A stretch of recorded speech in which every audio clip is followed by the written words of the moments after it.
A wild weekend. Week 8 of the Major League Rugby season had a little bit of everything from unexpected results to some big time performances. On this episode of the Fantasy Ruckers Show, we break it all down. We also dish out some mid-season awards, of course, talk a little bit of Waiver-Wire, and look ahead to what's to come in Week 9. The Fantasy Ruckers Show starts right now.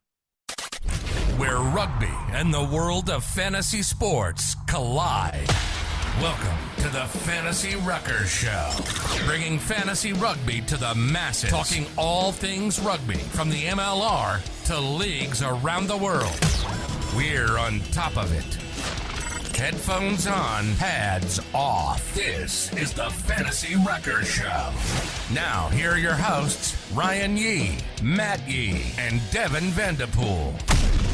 What's up, everybody? This is episode number 105 of the Fantasy Ruckers Show. Thank you so much to our Fantasy Ruckers League members, our community members, and everyone else tagging along on this journey of making fantasy rugby a reality in the MLR with you each and every single week. Matt Yee, Devin, Vandy Vanderpool. I am Ryan Yee. And boys, like I said at the top of the show, it was a wild weekend. From crazy fantasy performances to some unexpected results that we got to give Vandy his flowers to, which we'll do in just a second here. It was a fun week 8 here in Major League Rugby, especially when it comes to fantasy MLR circles. But boys, week 8, it was a fun one. Good one. Week 8, we made it halfway through the season, and I didn't know the league was trying to climax halfway through the season, but but hey, we got another 8 to go, and I'm just hoping every 8 after it is just like this. You know what? I don't want to just skip over week 8, but I hope in week 9 I don't get the most points put up against me again. 3 weeks in a row is nice and all. 200 points against above Ryan's cool, but all right, boys, I get it. I talk a lot. I talk a lot of crap. I get it. I'll tone it down a bit. How many Fantasy points? Universe is trying to tell you something there, Vandy. How many points you put up here in week 8, Vandy? I put up 95.7. Hey, you want to hear how much I put up? Yeah, I put up the second highest. You want to hear how much I put up and got a win? 68, baby. Let's go. And guess who he beat? Your other host over here, putting up 65. It was a tough one for us here, but Vandy, you know that's just the luck of the draw, man. That you know how ruthless fantasy can be. Exactly. That you know how ruthless. I'm so callous to it at this point. No kidding. No kidding. You are callous to losing. We've groomed you for this, Vandy. You have been born for this position. I'm born a loser. But nonetheless, we have a jam-packed episode here in episode 105. Got an exciting week 8 to break down, from all the fantasy performances to, again, some shocking results that we'll definitely get to. Vandy's boys showing up for him after he called it in episode 104 last week. We actually also have some Team of the Week honorees like we do every single week to dish out, but we got some other honors to dish out in this episode as well. We got some middies. Maddie mentioned it is halfway through the fantasy MLR season. So, hey, let's dish out some half-season awards here for some of the top fantasy performers, at least in our eyes, this season so far, and some not-so-top fantasy performers in this one as well, which we'll get to. Of course, waiver-wire advice in this one as well, and then a look ahead to a Week 9 preview. We also got word of some degenerate gambling habits that Vandy may have when it comes to the world of sports, and maybe it's time to dig in to that when it comes to Major League Rugby. We've got a nice little new segment here at the end of the show that you'll want to stay tuned for as well. That's the word around town, Vandy, is that we got to tap into that sports gambling side of you, and maybe Major League Rugby has a space for you in your heart for that, if you can handle it emotionally, of course. You know what? Anymore, I don't know how much emotionally more I can handle, but I'm always down to gamble. So, Damble. Yeah, Damble. Yeah, we'll get into it and tell you what that all means. But again, yeah, like we said, jam-packed episode in this one. And I know we're a rugby show here, but let's give a shout out. We're good Canadian boys. Got to give a shout out to the hockey playoffs going on. Big dub by the Leafs here this week. Got the New Jersey in. Gonna throw that in as well. I know, Vandy, you're a Colorado Avs fan. Good showing in that first game. Not so much, but it's okay. Hey, any of you rugby guys think you could take a shot at playing goalie? Because, I mean, it really, literally, statistically couldn't be worse. I just know throw a prop in there. They cover up the whole net. that's true. I know friend of the show, James Dealey, will be pumped. A Canadian at heart there. He's a big Toronto Maple Leafs fan. He's going to be pretty stoked about the big win James. Oh, he against starts Boston. talking. James, you play goalie, bro. So nonetheless, hey, let's get into it. But before we do, every single episode we mention it. Make sure you're following us at the Fantasy Ruckers handle up above on your YouTube video screen if you're watching on our YouTube channel. Down below in the description if you're listening on the pod. Got lots of good content coming through each and every week. Like, subscribe, it really helps us out. Join our Discord community. Got a lot of fun folks over there that love to talk a little bit fantasy MLR and MLR and rugby as a whole. So do that down below with the link. And hey, check out the fantasyruckers.com. Alistair Kirschpool, our website guru, has put a lot of blood, sweat, and tears into that website, and it looks absolutely fantastic heading into the few years that we've been doing this thing. Keeps on making big upgrades in there. It's been a lot of fun, even if you're not a fantasy MLR junkie. Just a lot of cool numbers and stats to look on the fantasyruckers.com. So make sure you check that out. All right, let's get into some news and notes, boys, and hop right into this episode number 105.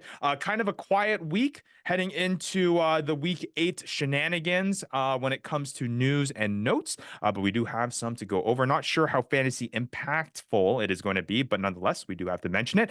2 signings going into this week 8 here that I think were announced just before the week had started there in terms of the matches. But Old Glory DC signing front row Stephen Longwell for the rest of the 2024 Major League Rugby season. He appeared for Old Glory back in 2021, coming over, or returning, I should say, from Bristol. And then Houston signing scrum half Jay Renton, the New Zealander who has experience in the Bunnings NPC, playing for Southland. He joins a scrum half room that is pretty loaded there on the Houston SaberCats. Boys, overall thoughts on these signings here halfway through the season? Yeah, that Jay Renton one's going to be interesting how that plays out. I mean, if we were looking at teams, they're probably the last team that needed a 9, but hey, they bring in a guy that I think started 7 out of 8 games for the Southland Stags, scored 3 tries. So we'll see. Andre Warner's playing pretty dang well, but yeah, we'll see how that impacts Andre Warner's fantasy relevance. Yeah, absolutely. And I think with that first name, you had me in the first half. I thought you were about to say Stephen Lowen. yeah, I'm like, homies everywhere, man. That's player. That's just the scars that he's left on you, Vandy. Our community moderator, Stephen Lowen, beating you with that Houston SaberCats head-to-head matchup. Man. Yeah, no kidding. But yeah, that's the reading between the lines, Maddie. Seeing kind of what Jay Renton means, the signing of Jay Renton, I should say, has on the playing time of Andre Warner and Carlo Donation over there. Again, Andre Warner has been one of the top 9s here and there for this 2024 season. I wouldn't be, and Matt, you're an Andre Warner fan, or excuse me, an Andre Warner fantasy owner. I don't think that I would be too worried with this signing because of Andre playing so well, but we'll see. I'd be shook if I was you. Okay, Vandy. That's mind games there. Mind games. You never know with that. You never know. But hey, let's get into one more roster move here heading into the week 8. I believe it was announced on the trade wire. It was announced there on April 16th, so last week, just heading into the matches. It was a trade between the RFC Los Angeles squad and the NOLA Gold. The NOLA Gold receiving salary cap considerations, our lovely friend there, cash considerations in 2024. Can we switch it to tax evasions? Yeah, we mention it every single time. That. Why not? LA receiving the playing rights to Sam Buckley on a 4-week loan that has an option for becoming a permanent trade here moving forward. What that option is and what it's going to cost LA, not too sure, but nonetheless, yeah, that is a option there to keep Sam Buckley here going moving forward. Yeah. And yeah, I mean, this trade, I mean, he was in the lineup 2 weeks ago. So it's kind of funny that this one came through the trade wire this week. But yeah, anyways, it is what it is. That's the MLR for you. Yeah. All right. Well, let's move on here to, I think, everyone's favorite part of the show, the Fantasy Ruckers Leagues update. Here comes my PTSD.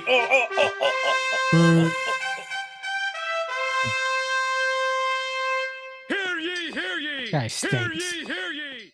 All right, hear ye, hear ye. Here is Supreme Mr. Yee with the Fantasy Ruckers Leagues update. That's right, Vandy. Cheers to the Supreme Commissioner. I appreciate it.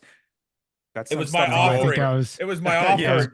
there you I go. thought See, you were trying to call him Bush. I got Vandy to buy in. We've been Oh, he was calling you Bush League. no.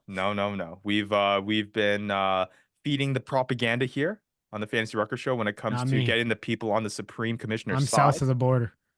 Oh boy. We're not even going to touch Oh, that. God. All right. We got a lot to go over here in the Fantasy Ruckers Leagues update. What a can of worms. What a can of worms, which we try to keep it PC here on the Fantasy Ruckers show. It could have been anything. I'm south of the Canadian border, people. Yeah, that's what we Yeah, took. that's what we meant. That's what we meant. All right. But like we start every episode here on the Fantasy Ruckers Leagues update, we'd like to give people a glimpse into our weekly challenge, which is a way for people to get involved in fantasy MLR, dip their toes in the world of fantasy MLR. And the weekly challenge has been a lot of fun. You create a lineup, have a budget of $15, and you try to see if you can make the best possible lineup. And this week, we had our best performer as Unforgiven Potato, who put up a whopping 67.8 fantasy points in this one with a lineup of Tian Erasmus, Gideon Van Vyk, Jason Putros, Tavita Kuradrani, and of course, Nate Oxberger, which is a performance we're going to get into, which made up for half of those 67.8 fantasy points. He finishes off at the top here in the weekly challenge. Yeah, good for the potato. But Commissioner of one of our leagues as Boy. well. So I think the experience is going far here in teaching him the ways when it comes to commissioner. Who's teaching him? It's not you. It's me, the Supreme Commissioner, because I'm number one, baby. Number one on the season rankings. I've been bestowing the wisdom. You know what's crazy? on Unforgiven Potato scored more points than you with 5 players than you did with a whole lineup. All right. Why do we got to go there? I'm 1-0 away from being the same score. It's true. Or same rank. Same rank. 1-0. You take a 0 off, you're number one. But you're number one in our hearts, Vandy. It's okay.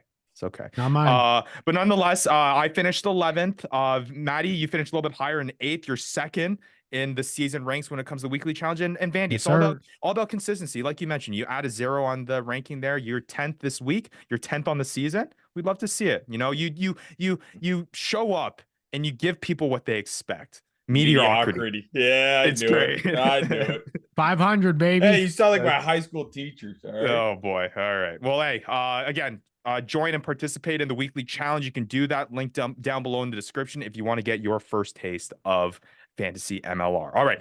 We also like to give a shout out to the top performers of the week when it comes to our fantasy Ruckers leagues. And this year we had some big time performances. And that was Scary Larry Rugby putting up 124.5 fantasy points in the Tryhards League.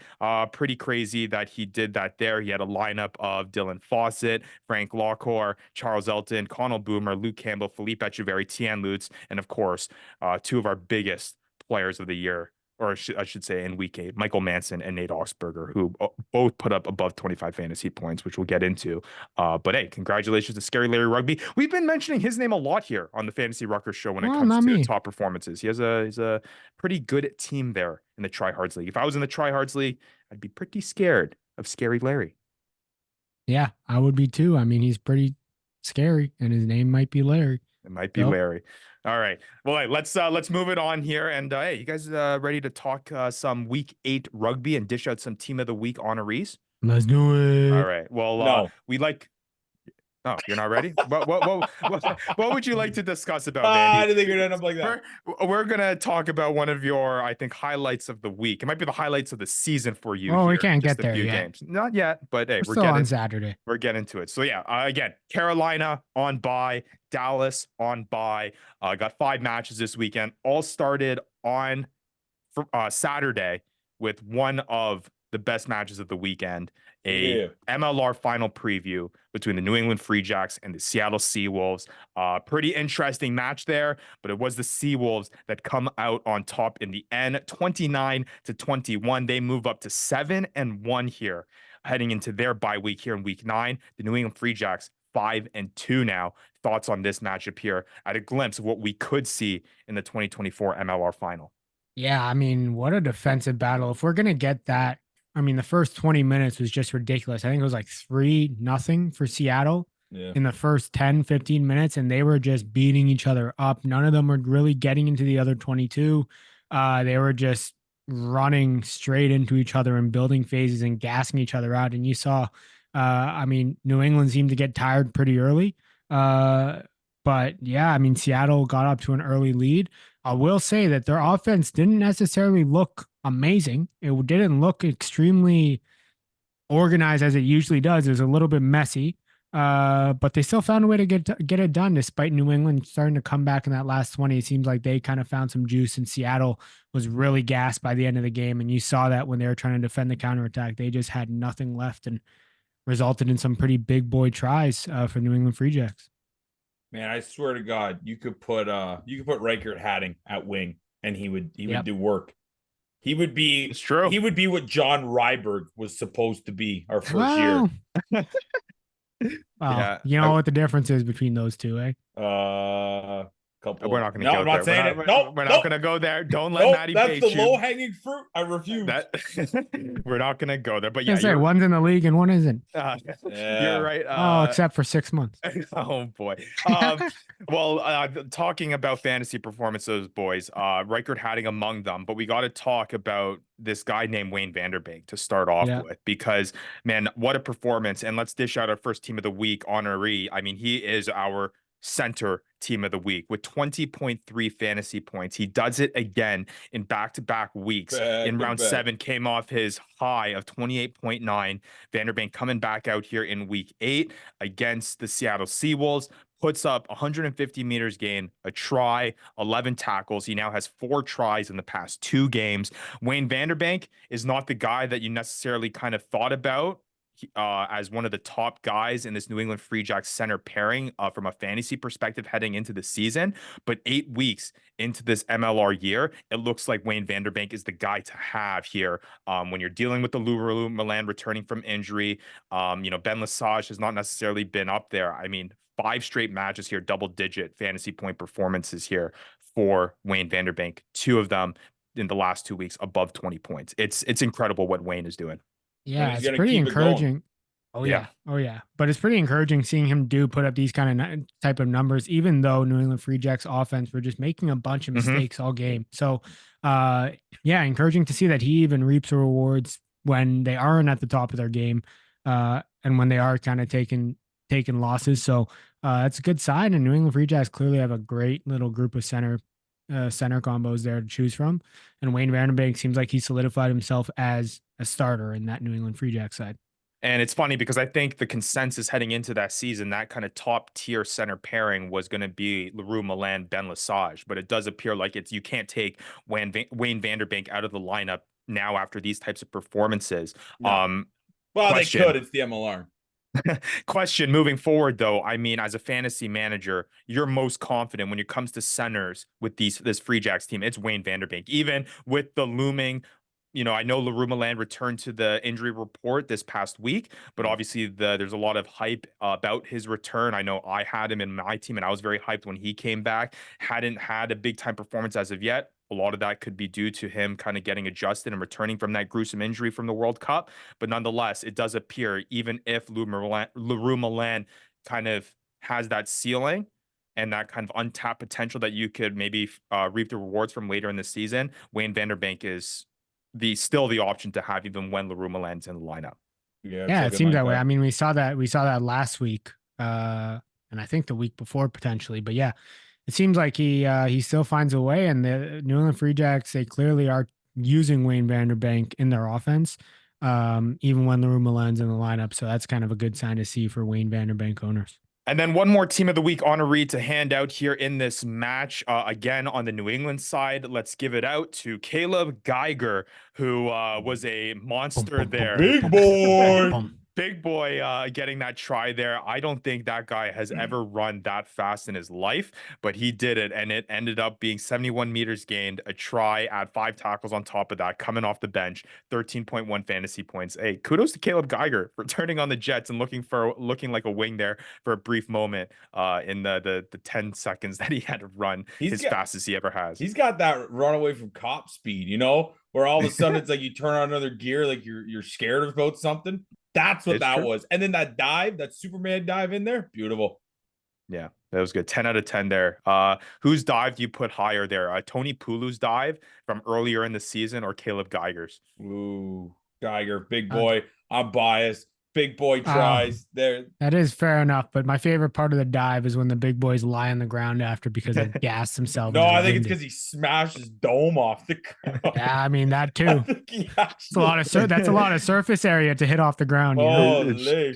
It's true. But hey, a couple other guys that we got to mention in this one. Vandy, your boy, Dan Creel, coming through again, kind of has had an up and down year. You have him on your fantasy squad, was your first pick of this season. 17.3 fantasy points, 70 meters gain, a try, 16 tackles. Yeah. It's kind of been a roller coaster of a year for him. You've been waiting for kind of a breakout game. You may still be waiting for that kind of big breakout game, but he hasn't killed you. Yeah. He hasn't killed you necessarily. And 17.3 is the kind of the median line you've been hoping for Dan Creel on a weekly basis. 100%. But I mean, two tries in the last 3 weeks, we're on the come up. All right. And Rickard Hadding, we mentioned him, 16.5 fantasy points, 68 meters gained, 14 tackles to try to add to that.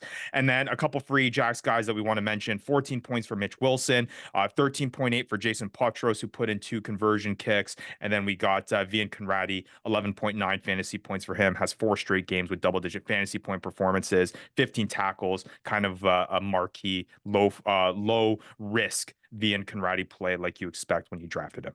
And hey, don't forget that tackling machine, Charles Elton. Oh, that's true. Charles Anthem, who's low key. I mean, he's been very, very good. Back-to-back double-digit point weeks. Has had 4 straight games with over 14 tackles at least. I believe from the latest rankings, he's the league's tackle leader.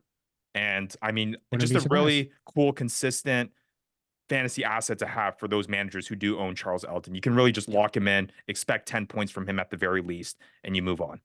Yep, ain't that right? All right, let's shift on over to the second matchup of the Saturday, and kind of a different storyline in this one. The NOLA Gold. I don't know what to do with this team because the hype has always been there with them heading into the year. And once again, some deja vu. Feels like we're in the same place that we felt like we were last year, but they fall to the Miami Sharks 42-27. Miami get their second franchise win in franchise history, move up to 2-5. The NOLA Gold now find themselves at 3-4.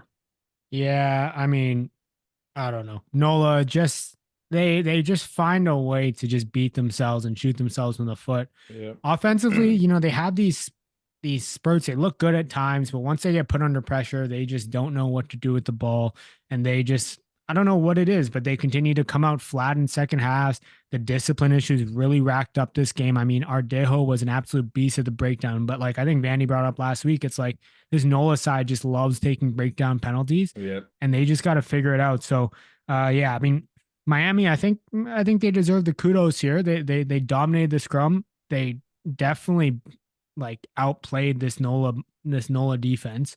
Absolutely tore them apart. The only downside and a little bit cowardice from them is that they're going for friggin' penalty points twice in a row to end the game when they could have went for the corner. Hey, and they're up by like 30. Like, and they already had the bonus point.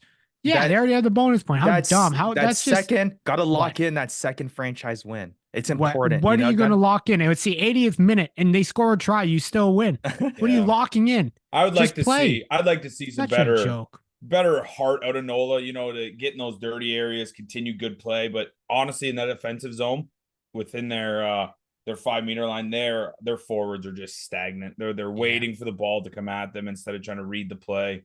Philemone, thanks for the try, buddy. But man, there was a couple there were tough to watch.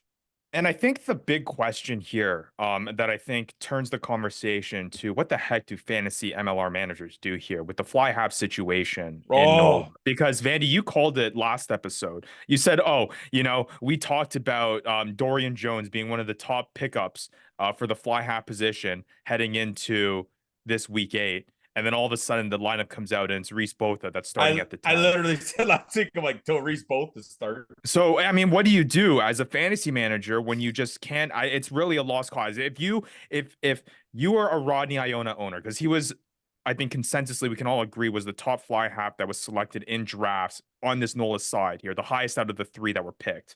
Um, if you missed out on the Reese Botha handcuff, earlier in the season when he got picked up, maybe you're lucky and he was dropped and you're able to pick him up again. But I mean, I guess that's the strategy you go with, because fly halves are at a premium right now. Try and make a trade. That's the cost of owning Rodney Iona right now, which we'll get into in terms of his performances now, what appears to be now at the center position. You're losing out on the fly half that you drafted, and you're going to have to just handcuff the 2. But just thoughts on that situation overall. Well, I mean, there's nothing more frustrating than a fly half situation. It's a position where there's not a lot of depth. You hope when you got, like you said, when you draft your guy, you hope he's your guy. You hope he starts. I had a little bit of it with Jason Robertson and Graydon Bowd, but that was quickly shown it was going to be Robertson. So I mean, it's frustrating, and it will continue to be frustrating, I'm sure. And it's even worse. Rodney Iona loses fly half eligibility if he starts at center in this upcoming week.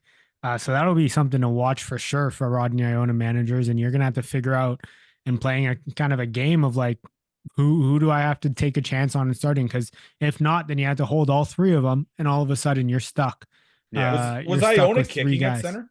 So Reese Botha kicked most of the goals, and I believe and then they switched it when up. Botha got taken off, I believe that's when Iona took over. Iona took over. So I mean, even that from that sense is concerning, because it's not like you're reaping the rewards of Iona getting the center production from fantasy and getting his kicking responsibilities when Botha and Iona are on the field together. And I believe Dorian Jones, correct me if I'm wrong, was taking the kicks as well the week before. I believe. Yeah. They've been splitting kicks the whole year. So that's going to be a tough one. I don't think there's a lot of confidence there setting Iona as your kicker, in hopes of him stepping up to the tee with 20 minutes left in the match when they sub out who started at 10. So it'll be an interesting thing to watch. And we know that that roster spots are at a premium when it comes to fantasy MLR rosters. So just a really sticky situation. I think you're right, Vandy. If you can make a trade for a fly half and try to use one of your fantasy assets, because we know how important having a kicker on your squad is to be successful in fantasy MLR. That's probably what I'm looking for to be doing here if I am a Rodney Iona owner.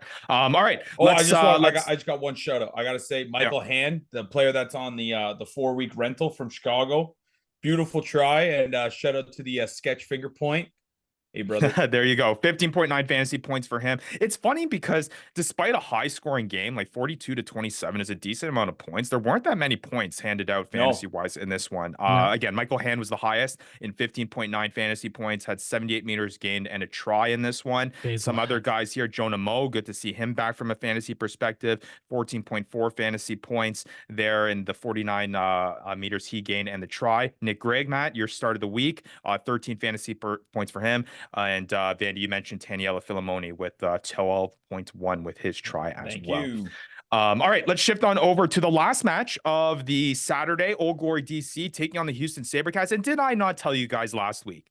Did I not say that this one was going to be a stomp? I didn't know Old Glory DC was going to suck this much. Yeah. It's just they haven't proven to me yet that they can put it all together. The pieces are there. They just haven't strung it together, and the inconsistencies just worry me so much. And Houston's a good team, though. So very good team. Yes, it's true. To be fair, Old Glory DC decided to put out a stupid lineup against Houston side. Like, what are you doing? But Houston had 9 position changes from last week.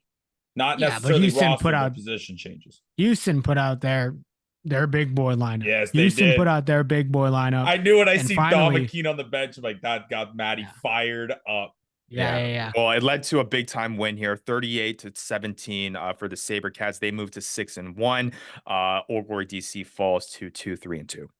Yeah, I mean, Old Glory DC, they look good at times. Like they look really good offensively when Ethan McVeigh is just able to get to the breakdown and move that ball quickly. And they look sharp. I mean, when they're moving the ball quickly, they are looking sharp, but they just end up just making mistakes, and you can't afford to make those types of mistakes against this Houston team. Yeah, and then especially when Houston's just consistently putting you on the back foot with their scrum dominance. Yeah. They got lots of line speed on defense, making it really hard for you to kind of get anything going offensively. But to be honest, like we talk about how good this Houston team is, I don't think their offense was necessarily what we expected from them, what we usually see from them. Like they're so used to building phases, they're so used to using their big boys, their forwards in that 22, to really wear down defenses. And I think all of their tries, if not most of them, were really like big chunk plays, like set piece plays, just big gains that just happen to score for tries rather than how they're usually scoring. Yeah. So that was interesting to see. But I'm glad to see Sam Hill and Tuala Tassi back, the pairing in the center combo. Yeah, I love to see it. Yeah. That's their best I pairing. just got to shout out Davey Coacher too. Yeah, man, those other plays that didn't come off the package. I mean, he was just electric with the boot. His try. I mean, the guy's so fast. He's natural 15. Runs so I wouldn't hard. be worth that he's not playing fly half. Looks like AJ No. got that I mean, down. I think there was concern following that first game at 15 for Kutzer, because you were like, oh crap, like he's just not as involved. He doesn't have that same opportunity to do what he is so good at the fly half position and really attack and use his athleticism for those gains that makes him so different than other fly halves. But I mean, it seems like Houston is really integrating him into this offense at that fly half position where he can use his assets and use his strengths here. And he's shown that in back-to-back weeks here at the fullback position where he looks so good. He's so fast, man. And as a Davey Kutzer owner, I'm locking him in my lineup each and every week. It's gonna suck when he loses his fly half eligibility, because I'm gonna predict that's probably what's gonna happen here. But nonetheless, I mean, just have a backup plan in place. I was lucky and able to pick up Oscar Collar, so I have kind of that easy switch there. But if you drafted Kutzer with your second round pick, which is where he was kind of going as one of the top marquee fly halves, losing his eligibility is going to hurt you. You just got to make sure you got some sort of fly half replacement in place for him, which, hey, stick around for the waiver wire segment. We might have some ideas for you here moving forward. But let's dish out some team of the week honorees here. Second row player, Tavita Nakali of Old Glory DC. His team might not look like he's putting it together, but Tavita Nakali looked like he was putting it together because he put up 18.5 fantasy points in his first start of the season at second row, 102 meters gained, 11 tackles, a try in the full 80 that he played. Good to see a brand new name there, not someone that we've seen here. I think he's first time team of the week honoree. Like to hand him out, play the music. Like we said, this is a high honor here. I think it's just as high, if not higher, than the Oscars. We dish out premium hardware here on the Fantasy Ruckers show. Yeah, you just can't see it because it's invisible, but it's there. It's in the works. It's in the works. And nobody's getting slapped in between. That's true. No Will Smith slaps. That you're right about that. And then last, unless I see you in person, you Matt. just wait. Buddy. Unless I you see just you wait, in buddy. person, boy. You just wait until this show becomes in person, and we're no longer have to do this on Zoom. When we got the budget, Vandy, to fly you in to the States here on a weekly basis and fly you out, I feel like there might be more physical altercations. I've never been on a plane, bro. That's on our bucket list, our Fantasy Ruckers bucket list. We got to get you here. All right. And our last team of the week honoree. This was a low week for defense and set pieces. I mean, our highest was the Houston SaberCats here with just 3 fantasy points. Just not as many set piece tries. Look, I mean, we were gifted the past couple weeks with like a 5 try followed up with a 4 try. Somebody got a 9 set piece. So like, let's just be. It's honestly because we had no Anthem playing this week. Let's be real here. Yeah. There was no set piece that was playing the Anthem. That is typically the team that's getting that team of honoree. But well, I don't know. I mean, Doal Kutza got 5 tries against Seattle. So that's true. Fair enough. But a couple other guys that we want to mention here. We mentioned Davey Kutzer, 15 fantasy points for him. Don McKenna, even coming off the bench, 14.8. Christian Dyer, 13.8 fantasy points for him. 52 meters gained, a tackle, or 12 tackles and a try here in the full 85 minutes played. AGA Alatimu with a couple a try assist there, and then his kind of marquee from the boot, 5 conversion kicks, a penalty kick as well. Just kind of a Clinical. trademark AJ Out team performance. And hey, good to see Gideon Van Vyk back in the lineup, Maddie. I know you're Yeah. relieved after you spent some draft capital on him. Good to see him back in the lineup. He brings up 12.7 there in his second start of the year. 20 meters gained. Not great, but he scored a try and he had 14 tackles. So Yeah, at least let's he see if you saved can your make day. it 2 weeks in a row. So let's chill out on that one. But I do want to point out a guy named Andre Warner. I mean, he'd only scored 5.5 fantasy points, but for a 9, I mean, that's not too bad. Who's I just want getting to point out replaced. the fact, that is true. But I do want to point out the fact, like his defensive work, as a 9, like you're getting 12 tackles from him last week. Like he is on the defensive line consistently making tackles. And hey, at a position that doesn't, points don't come easy, that's kind of a great thing to see. Absolutely. All right. Well, let's shift on to the Sunday matches. And I think I have an idea of which Sunday match, because they're at the same time, which one Vandy wants to start with here. So I'm going to keep it short and I'm going to pass the mic over to Vandy. I gotta give you your flowers, Vandy, because your boy showed up. You kind of, your faith was wavering on episode 104. You took some time to make that. I didn't have a beer last week, I'm pretty sure the comments in the YouTube channel, that was one of their favorite parts of the episode, was you having your internal battle there and sticking with your Utah boys. But hey, it paid off. Utah, the big time win over no joke of a team, or maybe are they? The San Diego Legion. We'll see what Matthew has to say about that. 33-32 victory for the Utah Warriors. They go up to 3-4. San Diego falling to 5-2. Utah, Vandy, I'll kind of use this to throw to you. Beating a pretty big streak here, a big milestone here for the Warriors. Well, you know what? I got to shout out big name Dylan Nell. Frank Lahore too, but Dylan Nell getting in those breakdowns, getting the turnovers. They had a lot of penalties at the breakdown. We were phenomenal at it. I'm pretty sure. No, I am sure we are the best team at the breakdown steals. You can see why Dylan Nell is an absolute animal. It's our first win in San Diego's bar. That's the milestone. Yeah, we ended the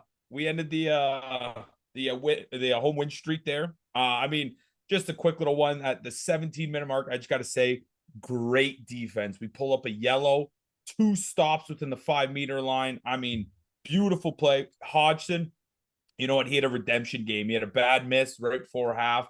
He gets the ball right back, guns it down, ball ends up on the outside to I think Manson.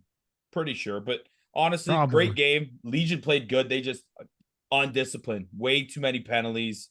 And I mean, great comeback by the second half from Utah. Always at the heart. That's playing in the mountains for you. You got the stamina. Hey, it was crazy because you saw San Diego actually come out and play a first half. Yeah. And you thought, hey, this isn't looking good for Utah. 20 minutes of it. Yeah. There we go. So 20 minutes of, but like, it finally actually plays some part of the first half and they still end up losing. I think like you brought it up. Discipline issues, tackling seemed to be a little bit of an issue as well. And like they just weren't converting on their opportunities. Like they ended up so many times in that first half within the Utah 22, making these big breaks. They should have been scoring, but they just didn't convert on opportunities. And I mean, they are showing a lot of characteristics of a team that should not be winning championships. And it seems like they've taken a step back from last year. You know what? They didn't win a championship last year, and it seems like the team isn't ready to win one this year either. I think if Brocky was in that game, though, I think just having that extra veteran they presence. They gotta stop playing Ryan James. Yeah. They gotta stop. Ryan James is a liability on defense. And as we start to get into kind of individual performances, I guess before we kind of get into the team of the week honoree in this match, gotta talk about it, Vandy. Your boy making a return, Caleb McEnany. I mean, you were guys sweating telling me to drop him. I didn't say it. It wasn't me. I'll admit, I did say it. I said I ain't dropping him. It's true. I told you stayed faithful, and he had a good performance. 19 fantasy points. Him and Caleb Manson together, or Michael Man. But I'm Utah. I think this week in specific, and I hope they continue to do it moving forward. If it ain't broke, don't fix it. But in the set piece, they are just targeting.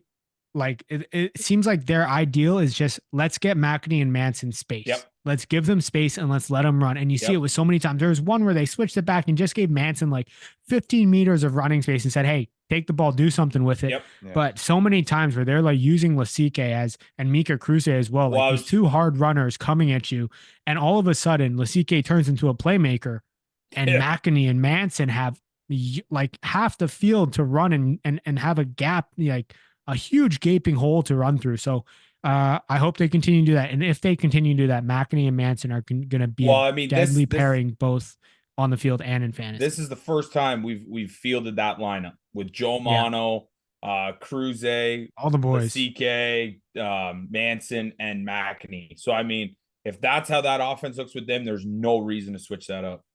Would you be as bold as saying that with the Mono, McEnany, and Manson back three, is that the best back three in MLR? Bias, but yes. Nah, I don't know. That Free Jack's back with Reese. Free Jacks, I mean, Free Jacks is good, but like you really got Reese McDonald and like who else? Like Mitch Wilson does well, but not like great like Manson. True. Paula Balakana stinks. Daniel Morgan Puturangi, he comes off the bench. He comes off the bench, yeah. Like, well, okay, I guess think the Utah's question, definitely up there. Yeah. I think for me, it comes down to Utah and Seattle, right? Like, I think that's for me. Like, you got Jade Styling, Tony Pulu, Ina Foodie, in that kind of mix Dan there. Creel, Devin Devin Rousseau, exactly. But yeah, I mean, Utah, if they can find a way to allow Caleb McEnany and Michael Manson do their thing, I think they're going to be quite deadly. First triple-digit meters gain performance is what we'd like to see from McEnany. Matt, you and I had mentioned this on the show before. He's not really the try scorer. He did score the try in this one, and he has been showing, like in his first few weeks, like his last week appearance that he showed in round 3, he had the 85 meters gain with the 11.1 fantasy points. So that's kind of like one of those marquee. You're just waiting for him to hit that triple-digit number, which he's so consistently hit over the past few seasons from a fantasy standpoint. It's good to see him kind of back in that realm. Michael Manson, I mean, he would be getting team of the week honorees if it wasn't for a guy that is played out of his mind in a match that we're just going to talk about. But I mean, Manson, 25.3 fantasy points. Beast. The lowest meters gain that he scored in the past 4 weeks is in the 4 weeks that he's played is 113 meters. I mean, he's got 182 in round 4, 216 in round 6, 113 in round 7, and 141. He's gone 4 straight matches that he started in with tries, at least one try, and he scored 6 in the past 4 weeks that he's appeared in. I mean, just incredible. Yep. We talked about him so much. Yeah, incredible. And then the team of the week honoree that we want to hand out is the best fly half this season is Joel Hodgson. I think Joel Hodgson owners have been waiting for this kind of breakout performance. He was the number 1 fly half really drafted on most boards in most leagues outside of our bum fantasy Ruckers league where Dan Hollinshead was picked 3rd overall. But but Joel Hodgson was up there in terms of the draft capital being used. He looked good last week and the week before, 18.3 fantasy points in round 7, and then comes out this week, 26.4, 77 meters gained, a couple try assists, 3 conversion kicks, and 4 penalty kicks. I mean, this is the Joel Hodgson performance that you've been waiting for, and this is the type of stuff that he can do when Utah is rolling. Yeah, agreed. Yep. All right, and it's got to be, Vandy, a pretty good match for you because your favorite player in the league, Mikey Teo. He's showing up, gets the start, and scores 15.6 fantasy points for the Legion. I think he had magnets in his pockets. Cheeky little try, eh? That try when who kicked it to Teo? Was it a little box over the top from Tupai? No, it was a deep one, and then Manson couldn't control it and ended up in our end. That's I right. I forget who, but nonetheless, Teo. I think scored. They had the SPO truck because it was a nationally televised game. They had the technology in the ball that got attracted to the magnets in Mikey Teo's pockets, and nonetheless he scored. But yeah, also what a game to have on the national stage. I mean, that's a really, really good game to get rugby on the map there. A couple other guys, Connor Tupai, 15.2 fantasy points for him. He's been looking really, really good at the scrum half of the year, baby. You think so? 56 meters gain in this one, a try, 7 tackles, and a try assist. I mean, he's looking pretty good. He just Yeah, looks so he's involved in probably. that offense. You know, Oh yeah, sometimes scrum halves get lost in the play. He looks like they're actually trying to get him the ball. yeah, and there's nobody coming on. Like he's playing 80 minutes basically every game. Uh, yeah, he's playing essentially almost full games, at least 70 minutes every game. Yep. Even when And he he's came off the just bench, he got 10. yeah, exactly. And he just finds a way to like anytime San Diego breaks the line, he finds a way to score a try and be there in support, which is what you love to see in fantasy for a scrum half. And he's probably going to finish off as a scrum half one this year. Book it bets. Bucket bets. I Book love it it. bets. All right. Now he's got jotted down. Connor Tupai, your scrum half one to end the year. We'll see how that turns Mhm. out. I All right, think a couple so. other guys. Tavita time allowed 12.3. Cyril Kama 12.1 for him. All right, let's shift on over to the last match of the weekend, and it was one that had a whole bunch of points and a whole bunch of fantasy points. 85 total points scored in this one between the Chicago Hounds and RFC Los Angeles. Chicago, though, coming out on top here, 54 to 31. They go up to 4-3-1. Chicago seems to be rolling right now and sort of trying to figure it out. Los Angeles still working things out there, but man, fantasy managers, I think the talk of the town here is Nate Oxberger with this Yeah. matchup. And, Oh, and yeah. managers have been waiting for this match and hat trick of a tries in this matchup against Los Angeles. And extra Well, minutes. look, yeah. And I mean, Chicago figured out that they need to get the ball wide. They need to use the width and use their wingers in order to really make the most of their offense here. And they've figured that out the past few weeks and they've gone and wins. And we were saying that, like, look, they're having issues getting the ball out wide and they need to get some width in this offense.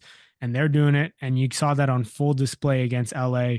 Nate Oxberger reaping all the benefits from that. Seems like he's getting way more involved in the offense than what he did in the first few weeks.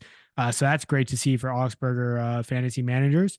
And LA, sure. I mean, LA just making, I mean, they scored a lot of points, but they made a lot of mistakes here, like a lot of unforced errors that just killed them. And I think they're really missing some key guys. I mean, they continue to have discipline issues for sure, but they're missing some key guys. But yeah, Chicago just, I mean, unmatched in this game. I guess the question then becomes, with this Chicago team, we could probably say that this whole Billy Meeks experiment at 10 has been put to bed, right? Like we can be confident in that's I think done. we were confident in that 3 weeks ago, It's true. maybe 4 weeks ago. What's your confidence level here with Chicago moving forward now? You know, they're coming off back-to-back wins. They're looking better on tape. They're passing the eye test. Are they coming closer, I guess the question is, to the team that we were hyping up at the start of the season that we were so excited for? I mean, I don't know about the team, but like offensively for fantasy, like you have no issues with this offense. You are happy to have a piece of this offense.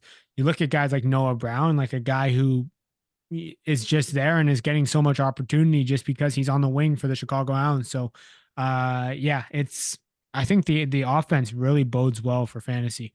All right. And again, that starts off with the guy that we mentioned, Nate Oxberger, 3 tries in this one, 122 meters gain. I think fantasy managers of Nate Oxberger who drafted him, if not the first overall pick, the second pick, maybe if you were lucky, the third pick, you were waiting for this moment because this is what Nate Oxberger can do for you. 29.5 fantasy points, like we mentioned, coming off of a week in round 7 where he scored 14.2. Really did not much before that. And obviously, a lot of that is a correlation between Chicago kind of shifting their mindset. So I think moving forward here for Nate Oxberger fantasy managers is that we can expect that Oxberger has double-digit fantasy point performances here moving forward.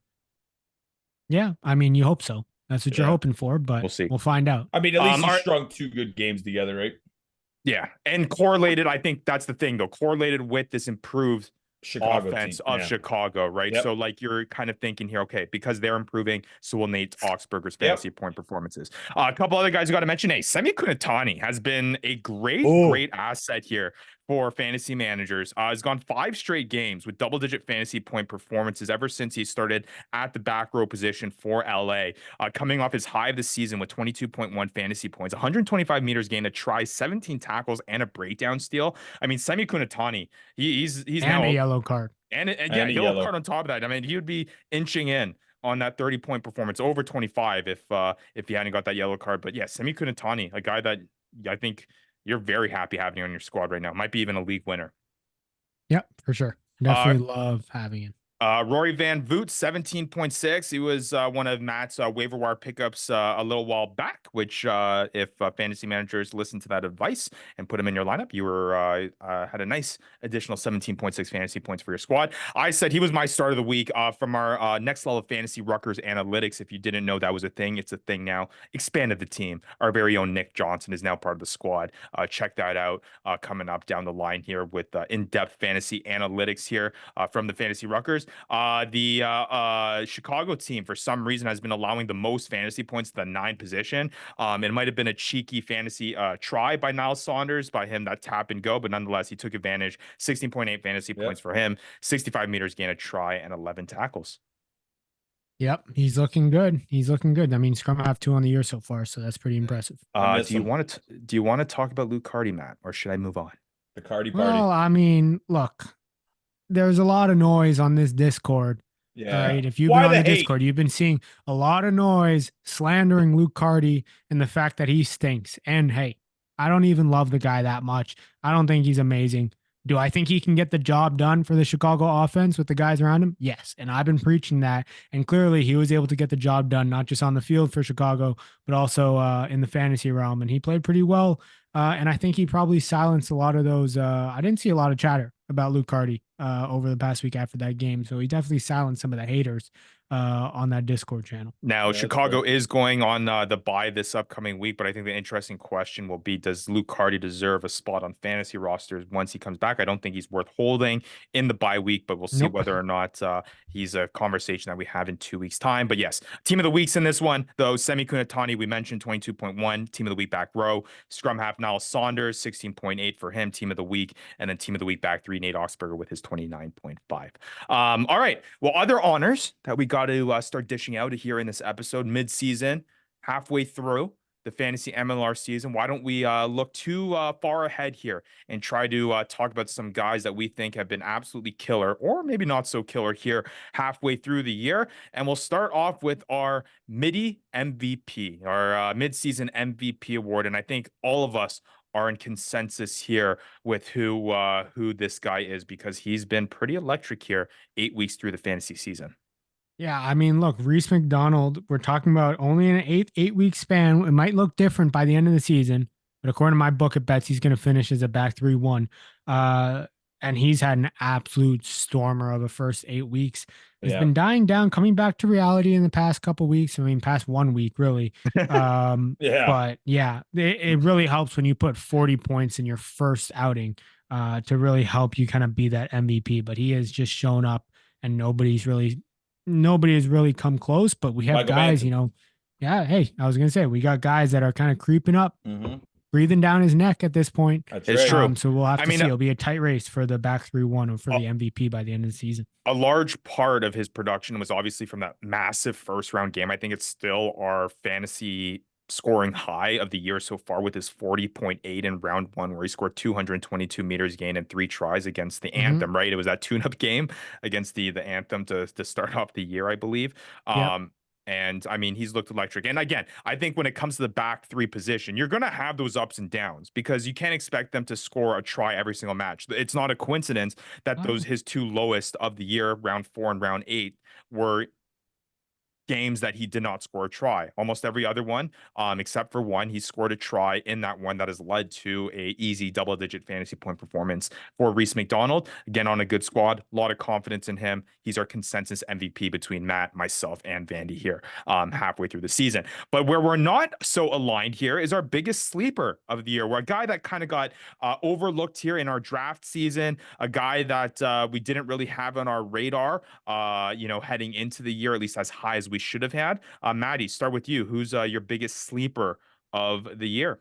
Yeah, I'd be pretty hard pressed if I didn't go with Michael Manson here. I mean, this guy getting picked up and drafted by yours truly, and I'm not sure what happened in other draft, but drafted in I think the last round or the second last round, and even dropped after kind of a mediocre first week, and then being suspended and not showing up in the next 2 weeks. So he's clearly shown up in the past 4 weeks. And he's going to be a guy that is going to be competing for that back 3-1 spot. But yeah, wow, do I ever wish that I kept him on my squad. Yeah, I mean, that might have been the chip on the shoulder that he's needed because ever since you dropped him, Matt, he scored a try in every single match. So pretty Yep. incredible. We've talked about his stats before.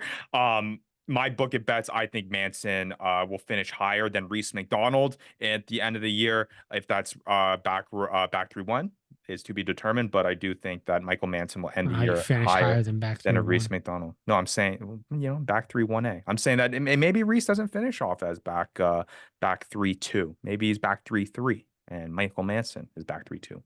We'll see, but that's my book at bets nonetheless. Vandy, though, your sleeper of halfway through the season. My sleeper was Jade Styling.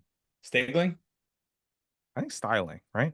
I've heard You're both. killing it. I've literally heard both. I've heard, and that's just a MLR thing. That's the MLR special. I kept calling him Styling, and then I think it was funny last game was Stigling. I'm like, okay. Because it's funny because when I appeared on the on Matt McCarthy's rugby wrap-up show, MLR Weekly, that was literally a conversation we had about how the people that should be getting these pronunciations, I mean, we're just fantasy guys, right? Like we don't pronunciations aren't our thing, but these play-by-play guys, that's who we turn to. That's what I mean. For so the like pronunciation. Anyways, okay, Jade Styling. I mean, this guy, he was I'm sure in like most leagues, he was a free agent pickup. You know, he kind of came out of nowhere. I was thinking some bigger guys were going to be getting Seattle. I should have put more money on him. Yeah, put more money on I'm him. thinking the same thing, and he's averaging over 1 meter per minute. Yeah, he's got 39 tackles, 5 tries. Big strides. I mean, the guy's playing absolutely electric, playing pretty much every week, getting you minimum almost 10 every single week. Full games. I mean, if that's not a steal at a free agency pickup, I don't know what is. So you got Reese McDonald as your back three or your top player of the year so far, 127.4 fantasy. Michael Manson is third, back 3-2 with 111.2 fantasy points. Jade Styling at number 3, and mind you, he's coming off of a week where he didn't appear. He was not in the lineup this week, but you do have to take that into account. He has 103 fantasy points, is the back 3-3, and is our 4th best fantasy player. Out of those 3 guys, who would you guys want the most here moving forward? If you could pick one of these guys to have on your squad for the rest of the fantasy season, who's that guy? Manson. I think mine's Manson. See, and that's why I say, the logic is in it. That's why I think he's going to be higher in finishing than either definitely Reese McDonald at least, but we'll see. Nonetheless, definitely Reese McDonald at least, as if like he's an easy one to pass. What are you talking about? Michael Manson. I just have a lot of confidence. No, I know, but you think that Michael Manson, you're being like, oh, at least Reese McDonald. Like, you want me to say Reese McDonald is something to scoff at. Fine. I'll say it. Michael Manson. Book it bets back 3-1. Okay, it's Manson versus Reese McDonald, Maddie. We'll split it there. I would take any of these guys. I don't have any of these guys on my squad. That's 16 points still to make up. It's true. It is true. All right. My sleeper of the year is a guy that Maddie talked about a few weeks ago, but I got to mention Von Isaacs of the Dallas Jackals. Kind of on the lower tier there, but he's just a guy that was completely off the radar, hasn't scored less than 11.1 fantasy points in any of the appearances that he's had. Came out as fly half in his first appearance for Dallas, since then been at the fullback position. He kicks as well, has a high of 18.5 fantasy points in round 5. A lot of confidence with Von Isaacs on an emerging Dallas Jackals team. I think that he's going to be a nice fantasy asset here moving forward for the rest of the season. Yeah, he looks real good, and he is a hard runner, and he's definitely involved in that offense. He completely passes the eye test. All right, and now ending this segment on a more down note here, but biggest bust when it comes to fantasy. There's always these guys that you wish you might have passed up on. Yeah, Jesus. Let's go. Maddie's geared up. The one lines in this show are just never ending for Maddie in this one, but I got to give you props to that one. There's a handful of these guys. I'll start with you, Maddie, on the guy that is on your list. You have him on your squad. Yeah. Optimism here after round 8, but still not as great. Look, you draft him in the top 3 rounds, and he's played 2 matches so far. That is Gideon Van Vyk with a total of 18 points. I believe so. 18.4 points. Not great as when you spend that much draft capital. And he was clearly Yeah, just you don't even know what's happening, so we're just hoping to figure it out. Hopefully, he has a better second half of the season, but we'll see. I mean, he has to start more than 2 games, so When let's you find have out. Maddie saying just yeah, just yeah, Just yeah. I mean, I don't know what else to say. What else am I supposed to say, Ryan? Like, I Sure. look at all these busts. We're going through all these busts, and all I see is guys that we have in our top fives, guys that we said we're going to do unreal. You know, guys like Balakana, guys like Tusi Tyler, guys like Gideon Van Vyk. We're looking at all these guys, JP Duplessis, and look at us go again, messing it all up. Another year's 2 years in a row. Like, I don't know. what else is new? I think we're getting better. You know Oh But what? yeah. we might not say that after Oh Vandy's yeah. big Let me know. bust. Let me know which guy you think we're getting better with. Well, Vandy, who do you got as your biggest bust here midway through the season? I got Christian Potvin. I mean, the guy hasn't showed up Another since top round one. fiver. Another top Even five then, guy. he got you 19 minutes, 5 meters, 2 tackles for Yeah. 0.1 fantasy points. He There was we taken, go. at least in our fantasy league, he was taken in the 3rd round. I would love to sit here and tell you he got injured. He didn't. Nope. Yeah, I can't believe that we had these two guys in our top fives. Yeah, we're So gonna get yeah. we're Now gonna get name your bus and let's see where he sits in our top five too. we're gonna get You no kidding. guys are Well, getting that's why some they're strays for this one. yeah, no kidding. That's why we're getting that's why they're busts here, you know. But yeah, I had a guy that maybe isn't underperforming as much as those guys that were mentioned here by you, Maddie, and you, Vandy, but still not a guy that's living up to expectations. He was picked Nope. within the top 5 picks. Maddie, you have him on your squad. You Yep. felt the brunt of this. JP Duplessis. I mean, he was one of our best centers heading into this year, if not the best, and he just hasn't performed. Hasn't passed the 70 meters gain mark. He's only had double-digit tackles once. Only has 1 try this season, all the way back in round 2. His high fantasy point scoring is 11.3, and his only double-digit fantasy point performance this season. You got this whole Iona, Jordan Jackson Hope, and now JP Duplessis in the mix there. I know Jackson Hope is injured, but still hasn't performed and taken advantage with Jackson Hope out. It's tough to be a JP Duplessis owner right now, and you just haven't had that confidence boosting game as of yet halfway through the season. Just not involved in the offense is what he used to. So yeah, tough to watch and real tough for me because I have, I guess, 2 of the 3 busts that we just listed on my team. In addition to him, I got Paula Balakana on my team, who also was pretty borderline, almost was one of the busts here that were named as well. So yeah. And somehow you still ended up beating me in round 8. I don't Well, understand. hey, I think that says more about you than me. That's fair enough. But hey, let's get into some guys that you might be able to replace with some of these busts in our weekly waiver wire advice segment here. Let's talk about some guys that you need to be looking at here to either replace any of these guys that just aren't performing here, or we got Chicago and Seattle on bye. A lot of notable names, at least from a fantasy perspective, on those teams. Some of these guys might be guys that you're looking at to replace players that are on those bye weeks. So let's start talking about it here, and we'll start with the front row. I'll give my first guy is Juan Pablo Zeiss for the Dallas Jackals. Dallas is returning from their bye. Juan Pablo Zeiss has been adequate for the Jackals. He's one of those front row guys we mentioned many times on the show before, where you're just searching for opportunity, and that means minutes played. And Juan Pablo Zeiss typically hits around that 80 or 70-minute mark here for the Dallas Jackals. He hovers just around there, has 3 straight games where he's hit above 63 minutes, coming off of round 7 where he had 74. And, you know, won't kill you. He's a good streamer. Wouldn't put any fab on him, but if you have a Dylan Fawcett, if you have a Joe Tafetti, Juan Pablo Zeiss is a guy that you can pick up and put him in there. Yeah. And I mean, for me, front row, I think it's a tough one. And I'm going with some of these flyers of like Cyril Kama as a guy that I look at, and a front rower that comes on as a back row sub, the first back row sub off the bench. That is something that you might want to have a piece of because you just don't know where he's going to fit in that lineup. And it's that front row eligibility. If he plays in that back row, then you are going to reap the rewards here. And hey, he looked good. He looked good in the last game with 12.1 points in the last week's game. So yeah. And that's that 3D chess that you got to play, because often it's you got to take advantage of guys that, you know, at these positions like front row, second row, scrum half, where there really isn't that much fantasy output. If you can find a guy there that kind of quote unquote cheats the system and plays at other positions. We'll allude to one here in just a bit here as one of Matthew's fantasy pickups of this week. There's a lot of advantage to have a guy like that on your squad.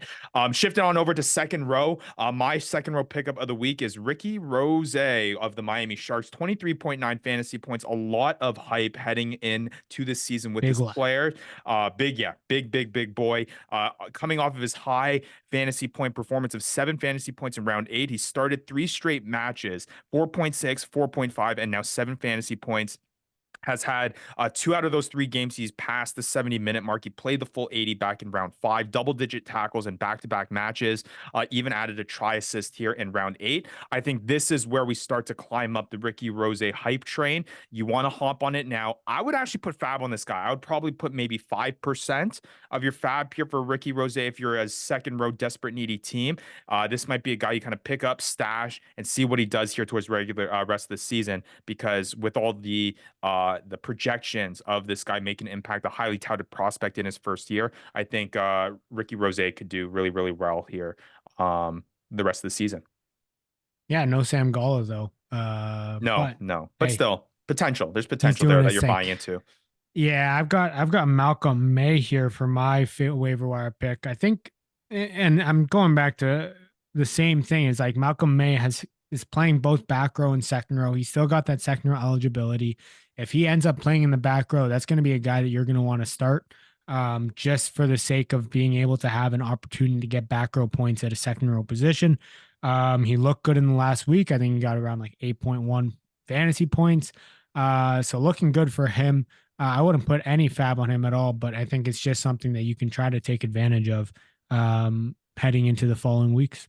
All right, and then moving on to the back row position pickups here, I'm looking at Tavita Taimalao of the San Diego Legion, coming off back-to-back double-digit fantasy games, 13 tackles in round 7, 10 tackles in round 8. There's consistency there. He plays typically above 70 minutes. First try of the season in round 8. I think Tavita Taimalao is a guy that you can definitely stream if you have a Charles Elton, if you have a Reichert Hadding, if you have a Mason Flesh. Put in Tavita Taimalao, and I think you'll be okay here in round 9. Yeah, and I mean he's a absolutely unit on offense when he carries the ball. So yeah, and I think there's long-term potential there too. Like I think you're okay with having him. I'd put maybe $1 or $2 on him, not any big spending. But Tavita Taimalao is an adequate guy to have moving forward here in fantasy. Yeah, and this is a guy I got a guy that I wanted to put on the waiver wire pickup last week, but the Anthem were on bye. But Shneel Singh, I mean, the guy just has a way and involvement in this offense by the way, that looks good. And he's fully involved. I mean, he finds himself with the ball in hand. He's a hard runner. He gets those meters gained. I really like what I see from him, and I think he'll be a good pickup. I wouldn't put fab on him. It doesn't seem like he's necessarily guys are itching to get him off the waiver wire, but yeah, I would definitely pick him up if you need a back row. All right, 36.1 fantasy points for Shneel Singh on the season so far, 45.5 for Tavita Taimalao. Moving over to the scrum half position, I think Vandy will be happy to hear this name. You mentioned it last week, but I'm going all in here, and I'm making this a reality. But I got to go with Holden Younger. Scrum half position is a dry, barren land if you're playing the game of not having a scrum half. No, this is not, and I'll explain to you why. Because Cam Nordy Kelamedi has not played a full match this season so far. You can expect Holden Younger to get around 20 fantasy points, or 20 fantasy. It'd be my dreams, 20 fantasy points, but 20 minutes per match here. He's coming back-to-back games where he has a try assist. You're just buying in on the New England Free Jacks offense, and you're hoping in the 20 minutes that he plays, he's able to get some fantasy points there for you. He's not going to kill you.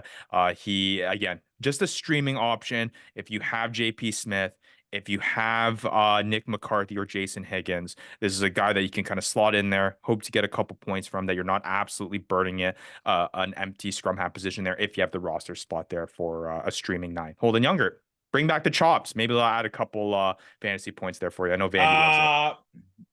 Minus the chops. Minus the chops. Yeah, I don't know about that, but I got a nice little cheeky one here. I know that he might not be picked up in other leagues, but in our league, I definitely played the 3D chess to pick him up. Thomas Inciarte, he just picked up scrum half eligibility, and he's got both scrum half and center eligibility. So I think that he's going to find himself at center. He's going to find himself at scrum half.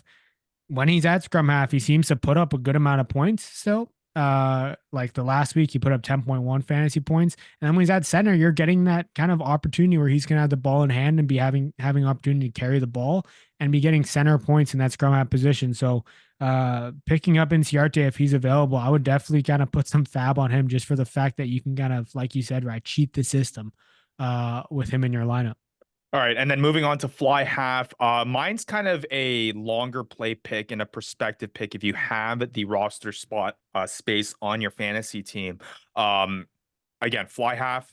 It's a tough position right now to deal with. You're not finding much on the waiver wire, but this might be a shot that you can take. There's been rumblings that Matt Gateau is back with the San Diego Legion.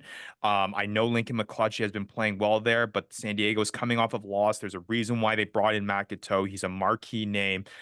I would imagine he would be in the lineup in some shape or form there for the Legion. So pick it up early before it's too late, before the fab goes up. I'm not putting any fab on him this time around. It's just kind of jumping on the wave before it actually hits when you see him in the lineup.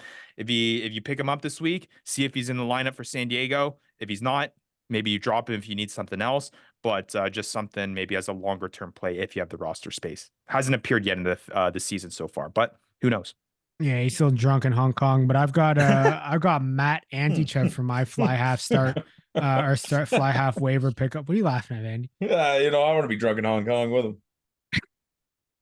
But yeah, I got Matt Antichev, the American, getting his first start this weekend and looking good actually for RCLA against a tough Chicago side. So hopefully we can see him getting more starts moving forward. That'd be good for fantasy, good for US rugby. But yeah, he looks pretty good, and I think he can be a nice little pickup there for a thin fly half position. And just to backtrack it a little bit, not putting any fab on Makato. Are you putting any fab on Antichev? No. What are you putting fab on? Because I feel like, because I know you did for Inciarte. Well, I didn't put fab. I just picked him up because everybody else is a bunch of dummies. But yeah, no. I mean, I would definitely put fab. I mean, put $3 or $4 on him. Make sure you get him because if you can end up having this can win you weeks of having, an extra 5 to 10 points available in that scrum half position.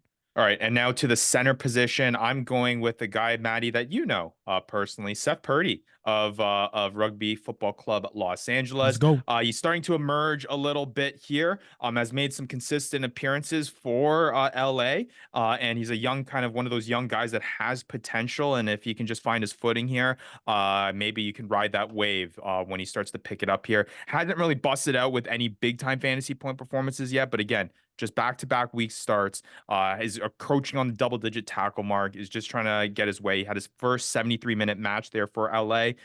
You're just waiting to see whether or not, again, this is more of an ad if you have the space on your roster to see whether or not you can kind of get him cheap before he actually does break out here. Not putting any fab on Purdy, though. Yeah, for me, I got William Talatanier. I don't know how the heck he is on waiver wires. It is absolutely ridiculous in our league. But yeah, I mean, he gets 4.8 fantasy points in last week coming off the bench. He looked good when he came on. He was a big part of that offense.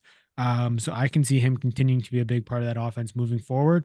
I would definitely put some fab on William Talatena. And yeah, hopefully you can get him and have some depth in that center position. And I guess that lends itself to the conversation, Maddie, is like, what do you do with guys that are marquee names and shouldn't be on the waiver wire, but aren't starting? Like, do you have the confidence to start William Talatena in your lineup, even though he's not starting? Well, I mean, I don't know. That Old Glory DC lineup last week was stupid. Like it was dumb. Like that isn't their lineup, and they shouldn't continue with that lineup moving forward. And they got spanked for Start doing that. vodka. So, yeah. So like it's I will say the only reason, and this is completely off topic here as we go in the back three, I will say the only reason why I'm happy to see Facundo Gaddis in the lineup instead of Martin Vaca, Vandy, is because Gaddis, I didn't know where's the goggles.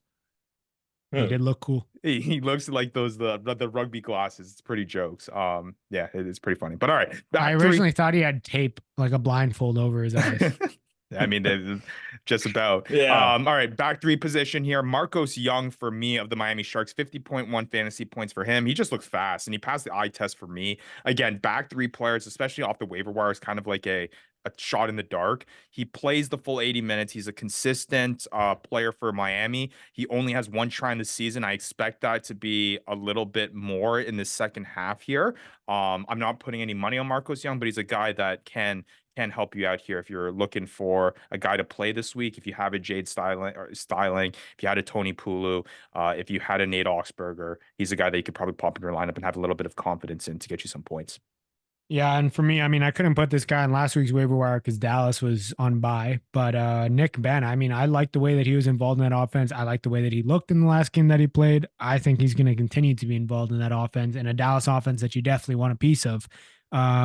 And I would definitely pick him up and put some waiver claims on him. I don't know if I'd put too much fab on him, just with how many back threes there are that are kind of similar. Yeah. And then lastly, for me, defense set piece, you punt that position. I mean, maybe look if Dallas or Carolina is out there on the waiver wire if they were dropped over the bye weeks. But hey, who knows? Well, for me, I mean, Old Glory DC, if they're in your waiver wire, you got to pick them up. Martin Vaca is going to be back in that starting lineup. He's going to keep putting tries down, and he's going to be giving that set piece a lot of points. So, yeah, if Old Glory DC is available, you pick them up. If they're the top, usually are probably going to be the top guys in the waiver wire in terms of set piece. All right, and then let's move on here. Where some of these streaming games or some of these players you can use in these lineups here for the 5 matches that we have in round 9. Again, Chicago, Seattle on bye. This is actually the last round of buys that every team has at least been on at least one bye. So we're gonna start seeing some repeat matches here moving forward here after round 9, halfway through the season. But we start off here with a fun one on Friday. We get to see a prove it game here from the Utah Warriors taking on the Old Glory DC. I will say we've been pretty good on the predictions, boys. I'm 32-9-2.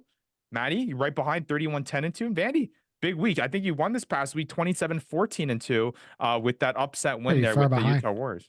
He's getting close. We got to inch him on. You know, it's like having a little kid that just got to boost his confidence. I'll inch you on, boy. No.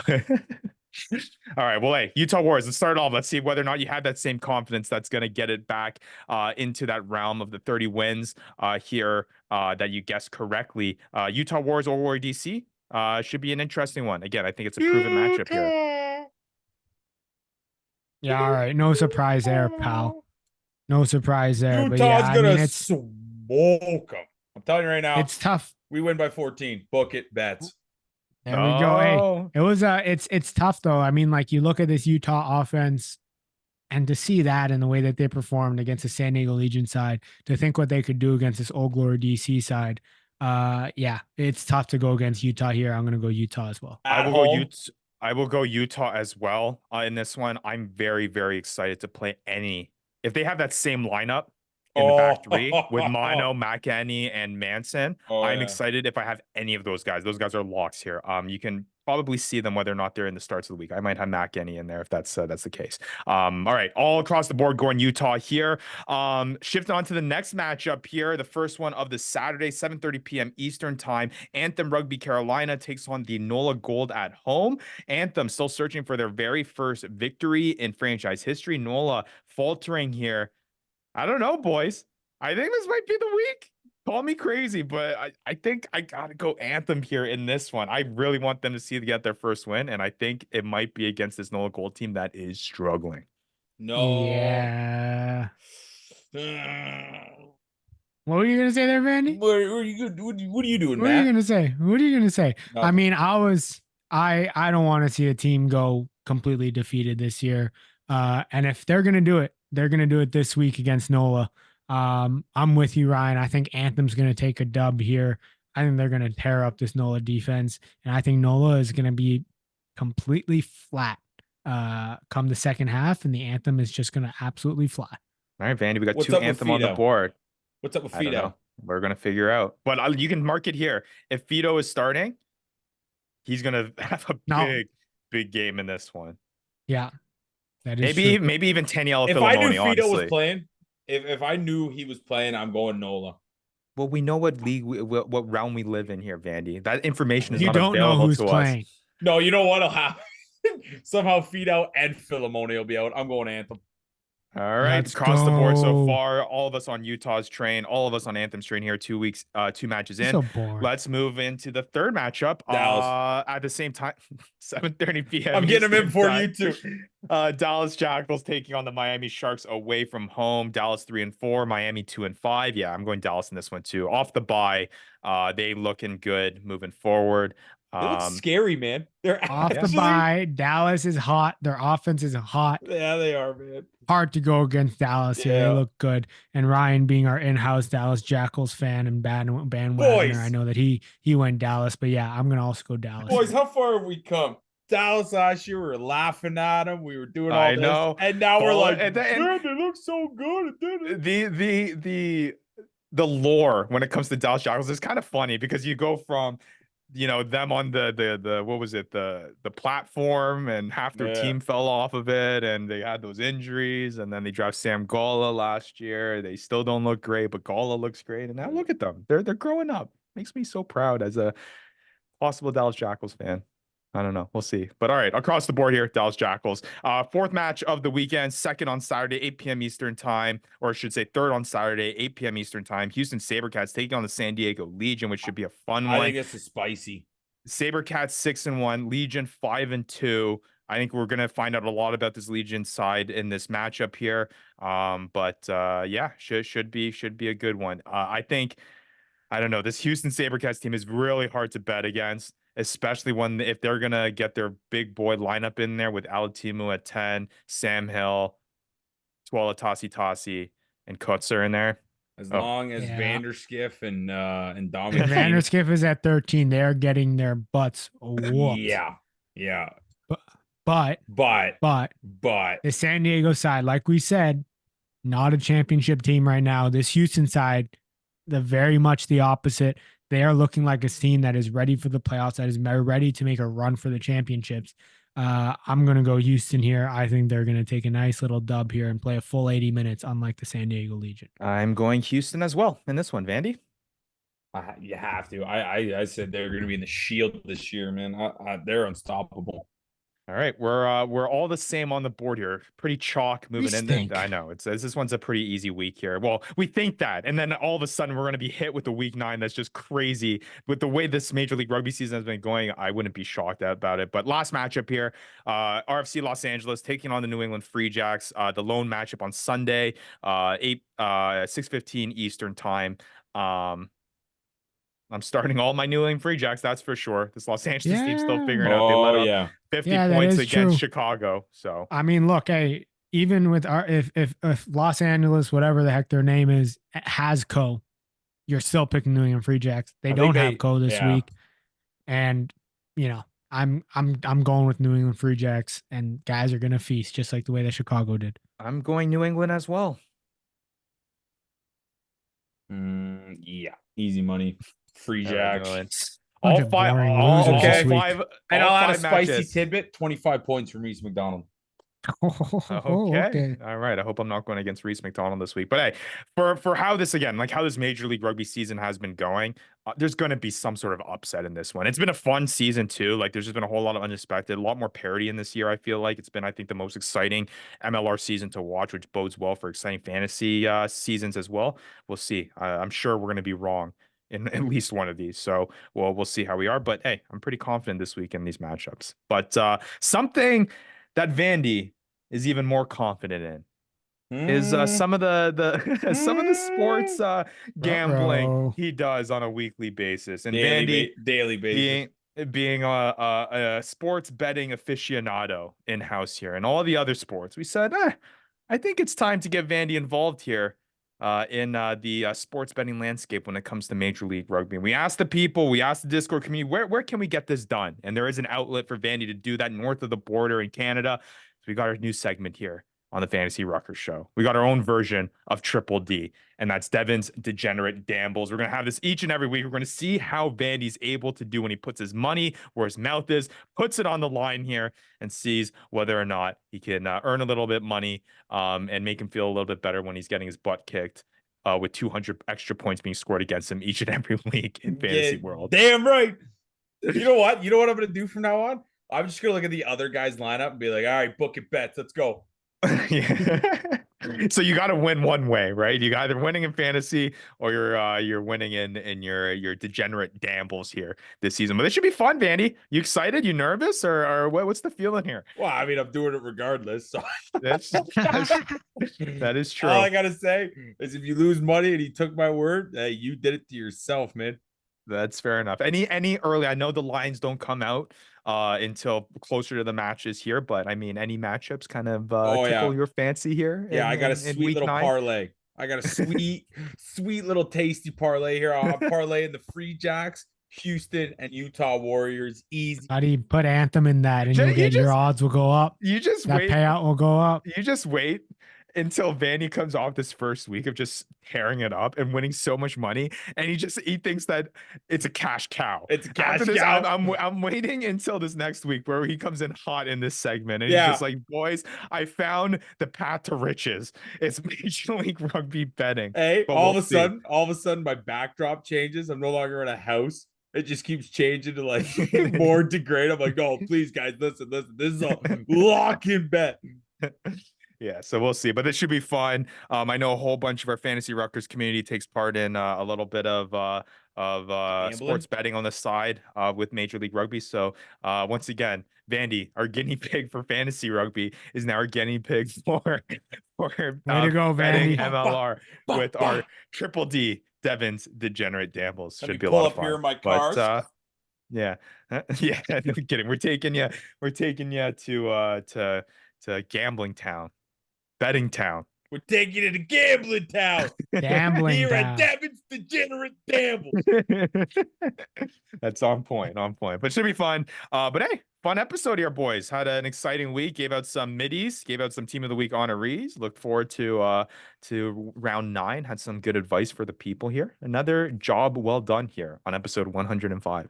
Taking care of business. Taking care of business every day. There you go. All right. All right. For Devin, Vandy, Vanderpool, for Matt Yee, I'm Ryan Yee. We'll be back next week with another episode of the Fantasy Ruckers Show. Stay tuned, guys. Love you, Gee. You've been listening to the Fantasy Ruckers Show, bringing fantasy rugby to the masses, covering everything rugby from the MLR and beyond. We hope you enjoyed the show. Make sure to like, rate, and review, and be sure to tell all your friends. We'll be back soon, but in the meantime, connect with us on social media at the Fantasy Ruckers. Till next time, this is the Fantasy Ruckers Show, signing off.